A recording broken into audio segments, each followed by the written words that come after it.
There's a house in America right now selling for $38,000. Not a down payment, not a yearly lease. The entire property. That's less than what most people pay for a mid-tier sedan. Less than 2 years of average rent in a mid-sized city. Less than a bachelor's degree at a state school. And it's not a typo. The listing's been up for months. The photos show real rooms, real windows, real foundations. No fire damage. No as-is fixer nightmare disclaimer in all caps. Just a house. With a price that looks like someone forgot a zero. You've been told housing is unaffordable. That ownership is generational wealth locked behind six-figure gates.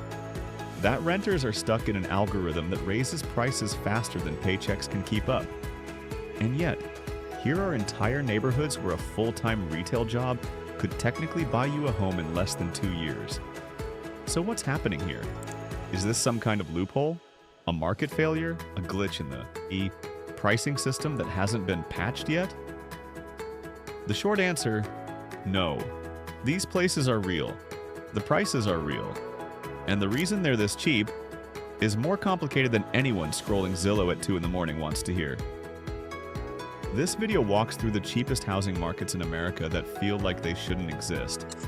Not to sell you a fantasy, but to show you what the trade-off actually looks like when you pay this little. Because every price this low comes with something attached. Americans are living inside an affordability crisis that's rewriting life decisions in real time. Rent is swallowing income. Homeownership is being delayed a decade or pushed off entirely. People are staying in relationships longer than they should because splitting costs is survival math. Others are moving back in with family, not out of preference, but necessity. Meanwhile, the mainstream narrative stays locked on the same 15 cities. The same hot markets. The advice that assumes you're already making six figures or willing to split a hallway with 3 strangers. What gets ignored are the outliers, the towns where housing didn't boom, where prices stayed low, not because of opportunity, but because demand never arrived, where you can still buy a whole house for the cost of a used pickup truck. These places exist right now. They're listed, they're legal, they're livable, but they're also not accidents. Cheap housing isn't a gift, it's a signal. It tells you something about the local economy, the job market, the infrastructure, and the future. And most people scroll past these listings without asking why the price is so low in the first place. This video doesn't sell you on moving, it shows you the math, the map, and the trade-offs. Because if you're going to consider one of these markets, you need to see the whole picture, not just the Zillow thumbnail. Gary, Indiana. Median home price $38,000, $38,000. Gets you a 2-bedroom house with a yard in Gary, Indiana. That's what some people spend on a wedding. Or a single year of daycare. It's 1/10 of what a studio apartment costs in Boston. It's the price of a decent fishing boat. And it buys you a whole house. Gary sits 13 miles southeast of Chicago, tucked along the shore of Lake Michigan. Rows of older homes, wide streets. Space between properties, no one's honking, no one's rushing. From the surface, it feels like the kind of place people used to build modest, stable lives in. Affordable, quiet, unassuming. But Gary's economy collapsed decades ago when the steel industry left. Jobs disappeared, the population dropped by more than half. Entire blocks emptied. What's left is a housing market where supply massively outpaces demand, and prices reflect that imbalance. The trade-off here isn't subtle. Employment options are thin unless you're commuting into Chicago, which erases part of the cost savings. Crime rates remain elevated in certain areas. City services are stretched. Some streets feel frozen in time, but not in a nostalgic way. Daily life here is slow. You hear wind more than traffic. Neighbors know each other by default. Winter is cold and long. Lake Michigan is close, but it's industrial, not resort-like. There's one grocery chain that covers most of the town. You drive for anything specialized. Nightlife doesn't exist in the traditional sense. Could you live here if the price made it worth it? Detroit, Michigan. East Side neighborhoods. Median home price, $42,000, $42,000. That's less than a year and a half of median rent in Denver. It's less than what most people owe on student loans. It's a used Camry and a decent vacation. And in parts of Detroit's east side, it's a full house. Detroit's name carries weight. It's tied to the auto industry, Motown, a specific kind of American grit. The downtown area has seen investment and revitalization, new businesses, renovated buildings. A younger crowd is moving in, but the neighborhoods on the east side tell a different story. Streets are wide and empty. Lots of the homes are older, wood-framed, built for factory workers in a different economy. Some blocks are half-occupied. Others are fully lived in but aging without much reinvestment. The trade-off. Detroit's revival hasn't reached everywhere evenly. Job opportunities exist if you're in tech, healthcare, or skilled trades, but the market is selective. Winters are harsh. Infrastructure in certain areas is inconsistent. Property taxes can be high relative to home values, and insurance is complicated. You'll hear cicadas in summer. See snow piled past your porch in January. You'll wave at neighbors because there aren't many. You'll drive for errands more than you'd expect. There's one good diner everyone talks about. One reliable hardware store. Everything else is a chain 20 minutes out. Would you trade modern convenience for this kind of price? Flint, Michigan. Median home price, $45,000, $45,000 for a house in Flint, Michigan. That's about what it costs to lease a mid-tier SUV for 3 years. It's less than a year of private school tuition. It's half of what some people spend renovating a kitchen. And it's enough to own property outright in a city most people only know from a water crisis. Flint is an hour north of Detroit. Older homes, tree-lined streets in some areas, a college campus that brings some energy. From certain angles, it looks like a functional mid-sized town that time just passed over. But Flint's infrastructure problems weren't fully resolved. Trust in local systems is low. The job market is limited unless you work in healthcare or education. The auto industry's presence is a shadow of what it was. The trade-off is institutional. You're living in a place that's still recovering from systemic failure. That affects how people see the future here, how businesses invest, how services operate. Daily life is quiet. You'll know your mail carrier's name. You'll see the same faces at the gas station. You'll drive to Costco because it's the only bulk option. Winter lasts longer than it should. Spring feels short. Summer is the only time the streets feel alive. There's a farmer's market on weekends. One good coffee shop. A couple of bars that fill up on Friday nights. Is stability at this price worth the question marks around infrastructure? East St. Louis, Illinois.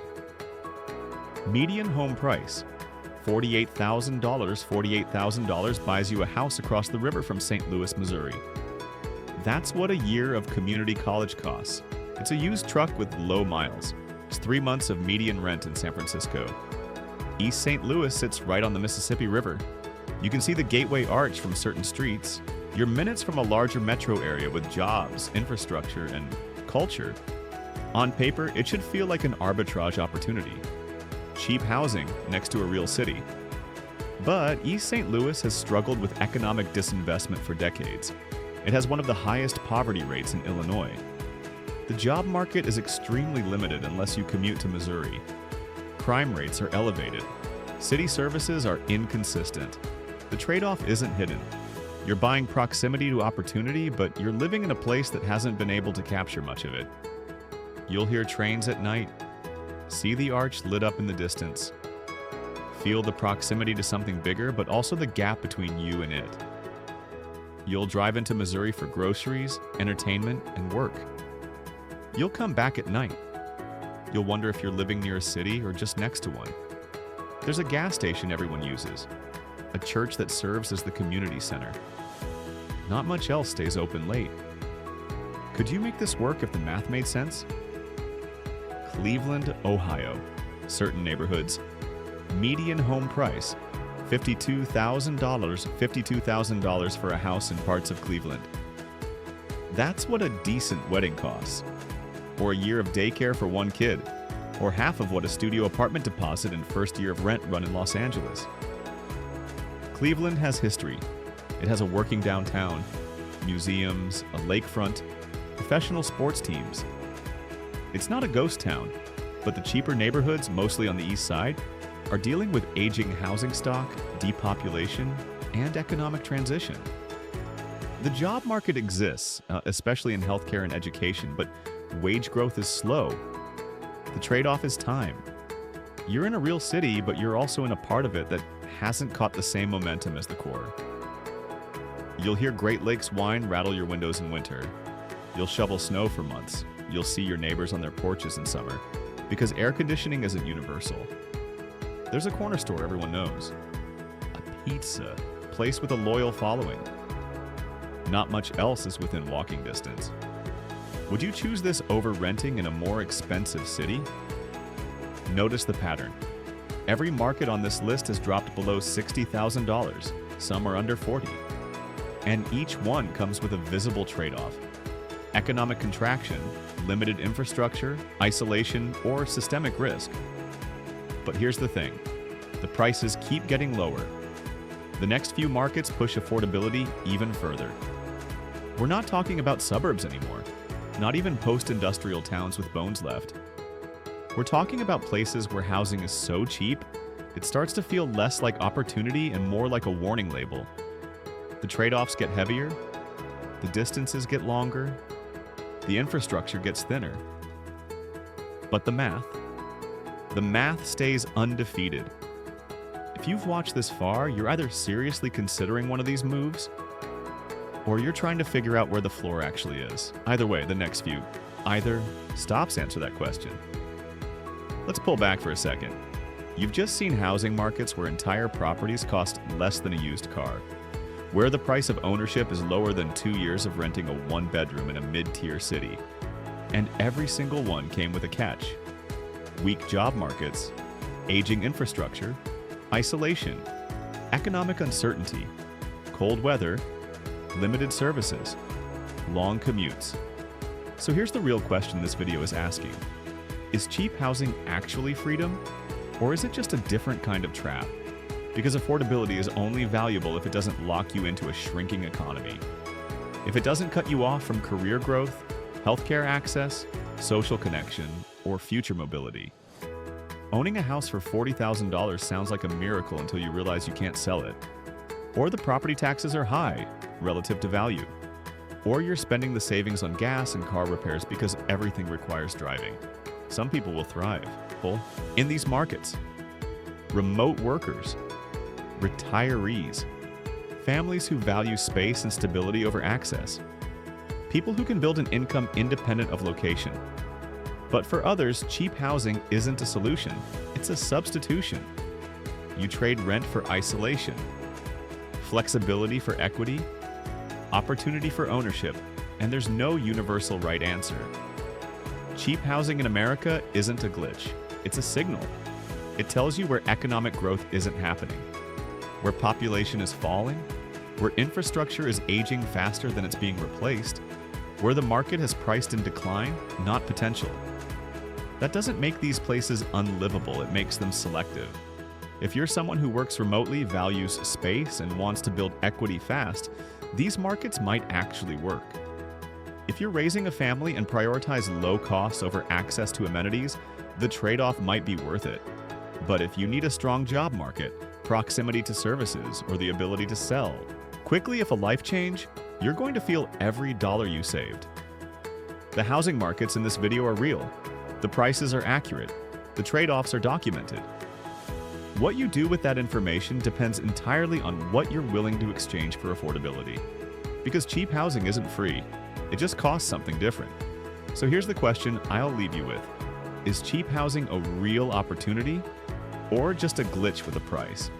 Would you move to one of these markets if it meant owning a home outright in under 2 years? Or are the trade-offs too steep to ignore?